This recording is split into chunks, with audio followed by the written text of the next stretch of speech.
कौसल्या सुप्रजा रामपूर्वा सन्ध्या प्रवर्तते उत्तिष्ठ नरशार्दूल कर्तव्यम् दैवमाह्निकम् कौसल्या सुप्रजा रामपूर्वा सन्ध्या प्रवर्तते उत्तिष्ठ नरशार्दूल कर्तव्यम् दैवमाह्निकम् उत्तिष्ठोत्तिष्ठ गोविन्द उत्तिष्ठ गरुडध्वज उत्तिष्ठ कमलाकान्ता त्रैलोक्यम् मङ्गलम् कुरु उत्तिष्ठोत्तिष्ठ गोविन्द उत्तिष्ठ गरुडध्वज उत्तिष्ठ कमलाकान्ता त्रैलोक्यम् मङ्गलम् कुरु मातः समस्त जगताम् मधुकैटभारेः वक्षो विहारिणि मनोहर दिव्यमूर्ते श्रीस्वामिनि श्रुत जनप्रियदानशीले श्रीवेङ्कटेश दयिते तव सुप्रभातम् मातः समस्त जगताम् मधुकैटभारेः वक्षो विहारिणि मनोहर दिव्यमूर्ते श्रीस्वामिनि श्रुत जनप्रियदानशीले श्रीवेङ्कटेश दयिते तव सुप्रभातम् तव सुप्रभातमरविन्दलोचने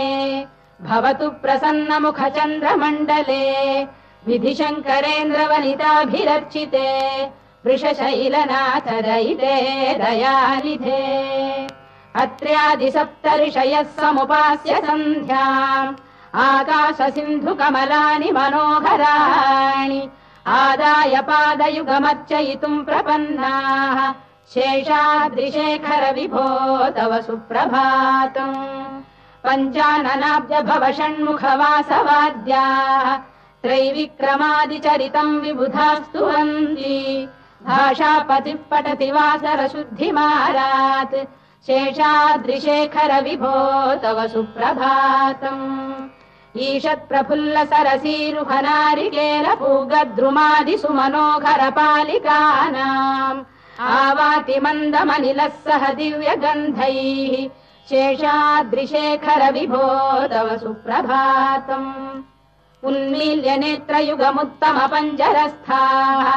पात्रावशिष्ट कदली फलपायसानि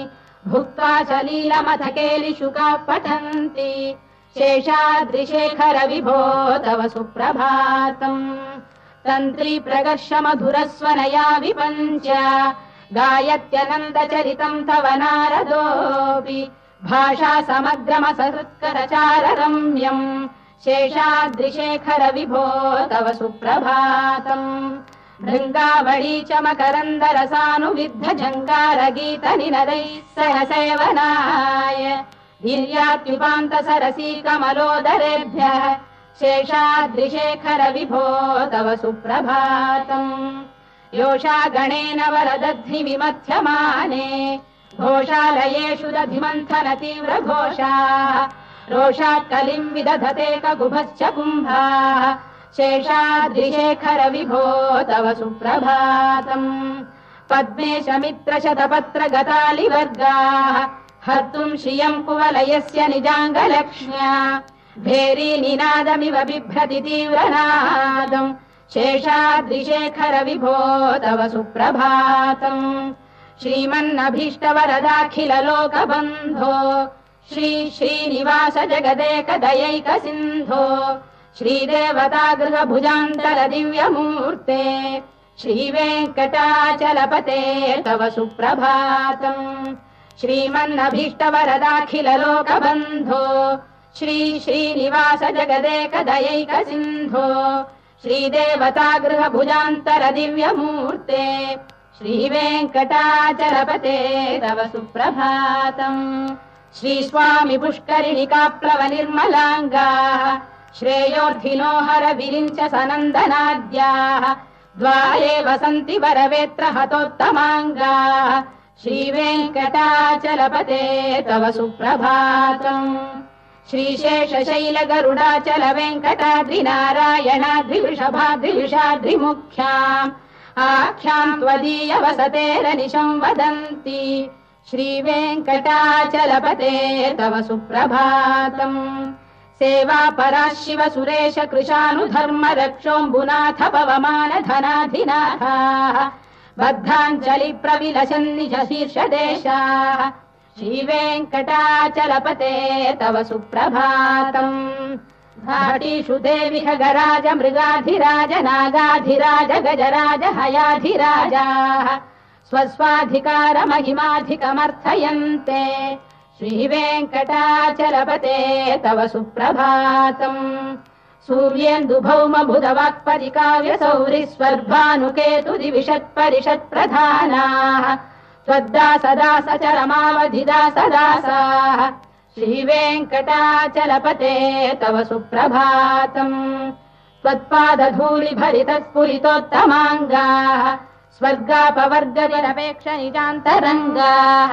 कल्पागमाकलनयाकुलताम् लभन्ते श्रीवेङ्कटाचलपते तव सुप्रभातम् त्वद्गोपुराग्रशिखराणि निरीक्षमाणाः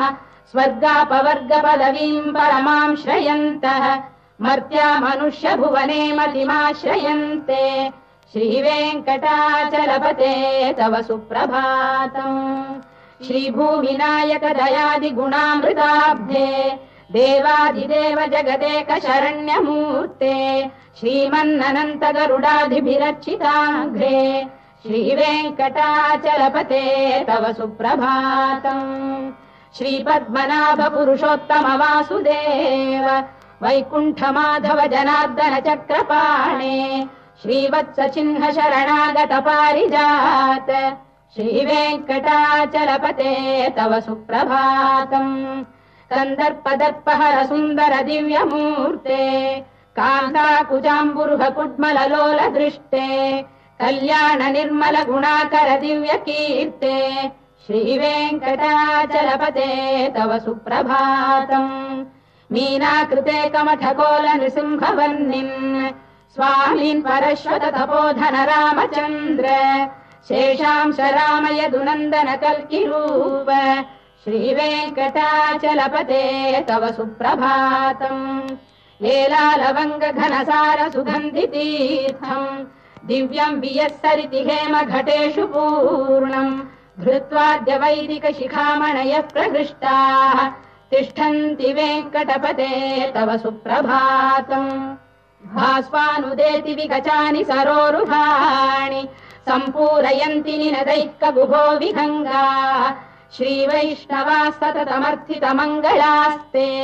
धामाश्रयन्ति तव वेङ्कट सुप्रभातम् ब्रह्मादयः सुरवराः समहर्षयस्ते सन्तः सनन्दन मुखास्तव योगिवर्याः धामान्तिके तव हि मङ्गलवस्तु हस्ताः श्रीवेङ्कटाचलपते तव सुप्रभातम्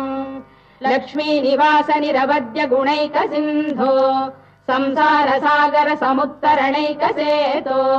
वेदान्त वेद्य निज वैभव भक्त भोग्य श्रीवेङ्कटाचलपते तव सुप्रभातम् लक्ष्मीनिवास निरवद्य गुणैक सिन्धो संसार सागर समुत्तरणैक सेतो वेदान्त वेद्य निज वैभव भक्त भोग्य श्रीवेङ्कटाचलपते तव सुप्रभातम् इत्थम् वृषाचलपतेरिह सुप्रभातम् ये मानवाः प्रतिदिनम् पठितुम् प्रवृत्ताः तेषाम् प्रभात समये स्मृतिरङ्गभाजाम् प्रज्ञाम् परार्थसुलभाम् परमाम् प्रसूते इत्थम् वृषाचलपतेरिह सुप्रभातम् ये मानवाः प्रतिदिनम् पठितुम् प्रवृत्ताः तेषाम् प्रभात समये स्मृतिरङ्गभाजाम् प्रज्ञाम् परार्थसुलभाम् परमाम् प्रसूते कमलाकुचूचुक कुङ्कुमतो नियतारुणितातुलनीलतनो कमलायतलोचन लोकपते विजयी भव वेङ्कटशैलपते कमलाकुचूचुक कुङ्कुमतो नियतारुणितातुलनीलतनो कमलायतलोचन लोकपते विजयी भव वेङ्कटशैलपते सचतुर्मुख षण्मुख पञ्चमुख प्रमुखाखिल दैवत मौलिमणे शरणागत वत्सल सारनिधे परिपालय माम् वृषशैलपते अतिवेलतया तव दुर्विषहैरनुवेलकृतैरपराधशतैः भरितम् त्वरितम् वृषशैलपते परया कृपया परिपाहि हरे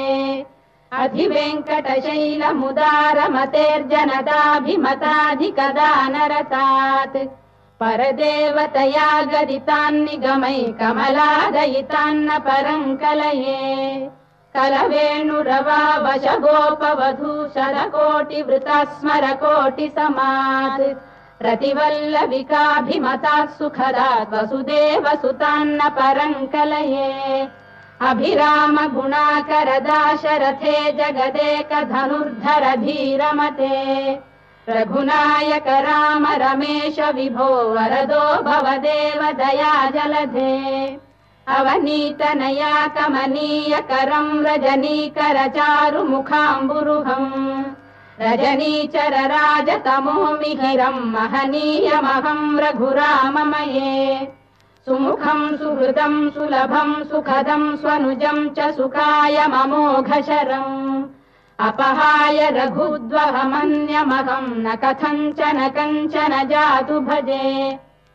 विना वेङ्कटेशम् ननाथो ननाथ सदा वेङ्कटेशम् स्मरामि स्मरामि हरे वेङ्कटेश प्रसीद प्रसीद प्रियम् वेङ्कटेश प्रयच्छ प्रयच्छ विना वेङ्कटेशम् ननाथो ननाथ सदा वेङ्कटेशम् स्मरामि स्मरामि हरे वेङ्कटेश प्रसीद प्रसीद प्रियम् वेङ्कटेश प्रयच्छ प्रयच्छ अहम् दूरतस्ते पदाम्भोजयुग्म प्रणामेक्षयागत्य सेवाम् करोमि सकृत्सेवया नित्यसेवा फलम् त्वम् प्रयच्छ प्रयच्छ प्रभो वेङ्कटेश अज्ञानिना मया दोषानशेषान् विहितान् हरे क्षमस्वत्वम् शेषशैलशिखामणे अज्ञानिना मया दोषानशेषान् विहितान् हरे क्षमस्वत्वम् शेषशैलशिखामणे ईशानाम् जगतोऽस्य वेङ्कटपतेर्विष्णोः पराम् प्रेयसीम् तद्वक्षस्थलनित्यवासरसिकाम् तत्क्षान्तिसंवर्धिनीम् पद्मालङ्कृतपाणिपल्लवयुगाम् पद्मासनस्थाम् श्रियम् वात्सल्यादिगुणोज्ज्वलाम् भगवतीम् वन्दे जगन्मातरम् ईशानाम् जगतोऽस्य वेङ्कटपतेर्विष्णोः पराम् प्रेयसीम् तद्वक्षस्थलनित्यवासरसिकाम् तत्क्षान्तिसंवर्धिनीम् पद्मालङ्कृतपाणिपल्लवयुगाम् पद्मासनस्थाम् श्रियम् वात्सल्यादिगुणोज्ज्वलाम् भगवतीम् वन्दे जगन्मातरम् श्रीमन्कृपाजलनिधे कृत सर्वलोक सर्वज्ञ शक्तनतवत्सल सर्वशेषिन् स्वामिन् सुशील सुलभाश्रित पारिजात श्रीवेङ्कटेश चरणौ शरणम् प्रपद्ये श्रीमन्कृपाजलनिधे कृत सर्वलोक सर्वज्ञ शक्तनतवत्सल सर्वशेषिन् स्वामिन् सुशील सुलभाश्रित पारिजात श्रीवेङ्कटेश चरणौ शरणम् प्रपद्ये आनूपुरार्पित सुजात सुगन्धि पुष्प सौरभ्य सौरभकरौ समशन्निवेशौ सौम्यौ सदानुभवनेऽपि नवानुभाव्यौ श्रीवेङ्कटेश चरणौ शरणम् प्रपद्ये सद्यो विकासि समुदित्व रसान्द्र राग सौरभ्य निर्भर सरोरुह साम्यवार्ताम् सम्यक्षु साहसपदेषु विलेखयन्तौ श्रीवेङ्कटेश चरणौ शरणम् प्रपद्ये रेखामयध्वज सुधाकलशातपद्रवज्राम्बुशाम्बुरुह कल्पक शङ्ख चक्रैः भव्यैरलङ्कृत तलौ परतत्त्वचिह्नैः श्रीवेङ्कटेश चरणौ शरणम् प्रपद्ये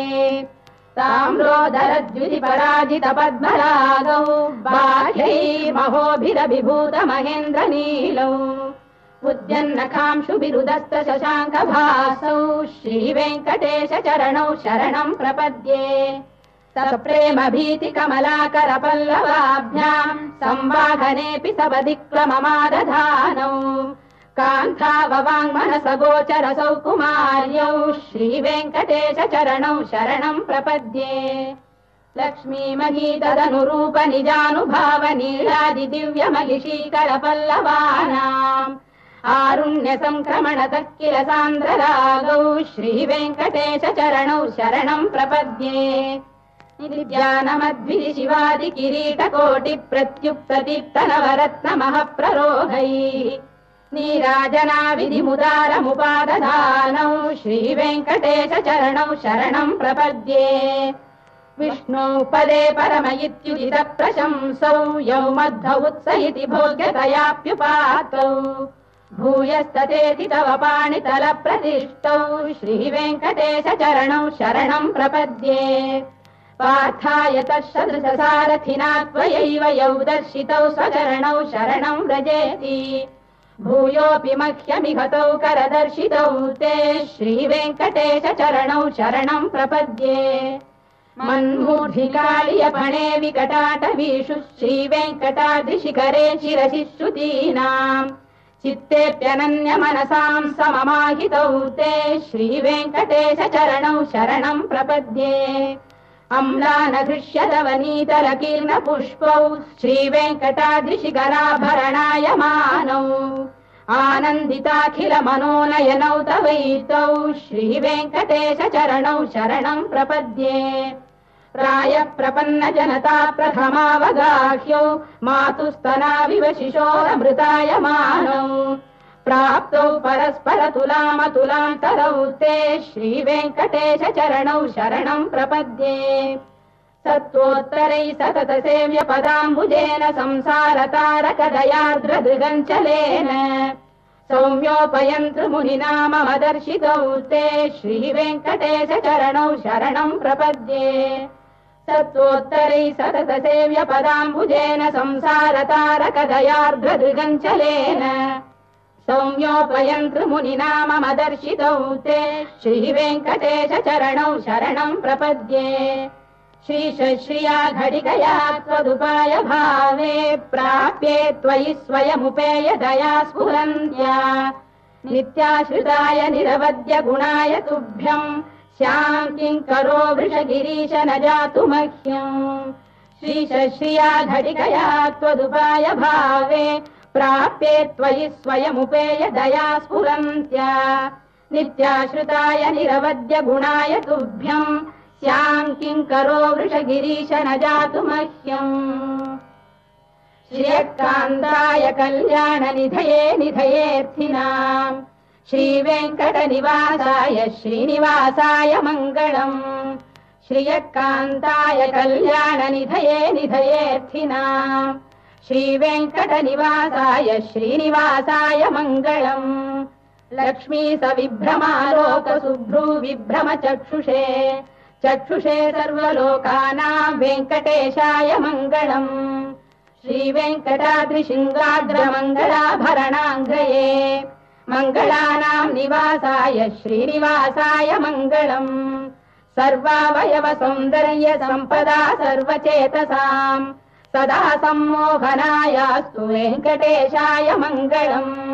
नित्याय निरवध्याय सत्यानन्दचिदात्मने सर्वान्तरात्मने श्रीमद्वेङ्कटेशाय मङ्गलम् स्वतः सर्वविदे सर्वशक्तये सर्वशेषिणे सुलभाय सुशीलाय वेङ्कटेशाय मङ्गलम् परस्मै ब्रह्मणे पूर्णकामाय परमात्मने प्रयुञ्जे परतत्त्वाय वेङ्कटेशाय मङ्गलम् आकालतत्त्वमशान्तमात्मनामनुपश्यताम् अतृप्त्यमृतरूपाय वेङ्कटेशाय मङ्गलम् प्रायस्वचरणौ पुंसाम् शरण्यत्वेन पाणिना कृपयाधिशते श्रीमद्वेङ्कटेशाय मङ्गलम् दयामृततरङ्गिण्यास्तरङ्गैरिव शीतलैः अभाङ्गैः सिञ्चते विश्वम् वेङ्कटेशाय मङ्गलम् श्रद्भूषाम्बरहेतीनाम् सुषमावकमूर्तये सर्वार्तिशमनायास्तु वेङ्कटेशाय मङ्गलम् श्रीवैकुण्ठविरक्ताय स्वामि पुष्करिणीतटे रमया रममाणाय वेङ्कटेशाय मङ्गलम् श्रीवैकुण्ठविरक्ताय स्वामी पुष्करिणीतटे रमया रममाणाय वेङ्कटेशाय मङ्गलम् श्रीमत्सुन्दरजामातृमुनिमानसवासिने सर्वलोकनिवासाय श्रीनिवासाय मङ्गलम् मङ्गलाशासनपरैर्मदाचार्य पुरोगमैः सर्वैश्च पूर्वैराचार्यैः सत्कृतायास्तु मङ्गलम्।